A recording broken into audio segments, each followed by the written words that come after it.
আমি নাওফি। সেটা ছিল 2025-এর শেষ শীত। আমার মনটা তখন ভেঙে চুরমার। চাকরির চাপ, বাসায় ঝামেলা, রাতে একা একা কাঁদতে কাঁদতে ঘুমিয়ে পড়া, সব মিলিয়ে ঠিক করলাম শহর ছেড়ে একটু দূরে যাব। গাজীপুরের কাছাকাছি কালীতলা গ্রামে আমার দূর সম্পর্কের মামার একটা পুরনো একতলা বাড়ি ছিল। কেউ থাকে না, চাবি আছে আমার কাছে। আমি ভাবলাম কয়েক সপ্তাহ থাকবো, ফোন বন্ধ করে রাখবো, শুধু চা আর বই নিয়ে একা থাকবো, শান্তিতে থাকবো। প্রথম কয়েকদিন সব ঠিকঠাক। বাড়িটা ঠান্ডা, দেয়ালে স্যাঁতসেঁতে দাগ, কাঠের জানালা খুললেই ক্যাচ ক্যাচ আওয়াজ। রাতে আমি লাইট নিভিয়ে শুয়ে পড়তাম, মনে হতো শান্তি এসেছে। সপ্তাহ খানেক পর প্রথম রাতটা এলো। আমি ঘুম থেকে উঠলাম, কারণ জানালার কাছে কেউ টোকা দিচ্ছে, ঠক ঠক, খুব ধীরে, খুব নিয়মিত। আমি ভাবলাম বাহিরে কোনো গাছের ডাল লেগেছে। উঠে জানালার কাছে গেলাম, বাহিরে কিছু নেই, শুধু কালো অন্ধকার, আর দূরে একটা কুকুর ডাকছে। ফিরে আসার সময় পায়ের তলায় ঠান্ডা লাগলো। নিচে তাকিয়ে দেখি মেঝেতে ছোট্ট ভেজা পায়ের ছাপ, মেয়েলি পা, আঙ্গুলগুলো একটু বেঁকে। আমার গা ঝমঝম করে উঠলো। পরের দিন সকালে গ্রামের দোকানে গিয়ে জিজ্ঞেস করলাম,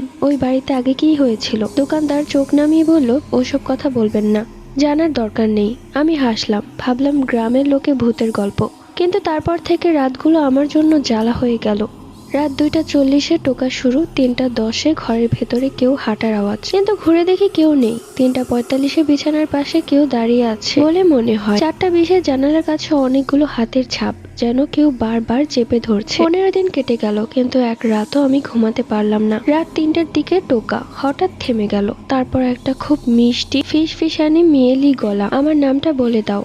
আমি ভুলে গেছি। আমার শিরদাঁড়া দিয়ে ঠান্ডা স্রোত বয়ে গেল। আমি বললাম, কে তুমি? আবার সেই গলা, এবার বিছানার ঠিক পাশ থেকে। আমার নামটা বলে দাও, তাহলে চলে যাব। আমি ফোনের ফ্ল্যাশ জ্বালালাম। ঘর খালি, কিন্তু জানালার কাছে ভেজা ভেজা অক্ষরে লেখা, রেখা। সকালে আমি গ্রামের বুড়ো কাকার কাছে গেলাম। তিনি অনেকক্ষণ চুপ থেকে বললেন, 1997 সালে ওই বাড়িতে রেখা নামের একটা মেয়ে ছিল, বয়স 19। এক ঝড়ের রাতে পেছনের জানালা দিয়ে কেউ ঢুকেছিল। সকালে রেখাকে কোথাও পাওয়া যায়নি, শুধু জানালায় হাতের ছাপ আর মেঝেতে ভেজা পায়ের ছাপ ছিল। পুলিশ বলল পালিয়েছে, আমরা জানি ওকে নিয়ে গেছে। আমি জিজ্ঞেস করলাম, আমার কাছে কেন এসেছে? কাকা বললেন, তুমি একা, একা মানুষের কাছে ওরা সহজে আসে, আর ওর নামটা হয়তো ভুলে গেছে। নাম বলে দিলে হয়তো ছেড়ে যাবে। পরবর্তী গল্প।